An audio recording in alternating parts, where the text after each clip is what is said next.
শেখ হাসিনা পালিয়েছেন কেন আর তারেক রহমান ক্ষমতায় আসলেন কিভাবে, এই সব কিছু নিয়েই এই ভাইরাল কবি করেছেন এক বোমবাস্টিংকর মন্তব্য, যেই মন্তব্য শুনলে আপনিও অবাক হবেন।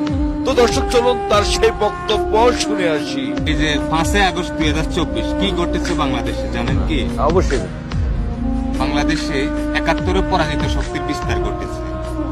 তাহার ফলে 71 চেতনার শক্তি, সবচেয়ে বড় শক্তি বাংলাদেশ আওয়ামী লীগ পিছন থেকে একটা ধাক্কা খেয়েছে। এর ধাক্কা খাওয়ার কারণ, কয়েকটি কারণ রয়েছে। তার মধ্যে অন্যতম কারণ, প্রথম কারণ হলো 1971 বঙ্গবন্ধু, জাতির জনক বঙ্গবন্ধু বাংলাদেশ স্বাধীনতা যুদ্ধে নেতৃত্ব দিয়েছিল, এই একটি কারণ। দ্বিতীয় কারণ, শেখ হাসিনা 71 চেতনাকে বাঁচিয়ে রেখেছিল।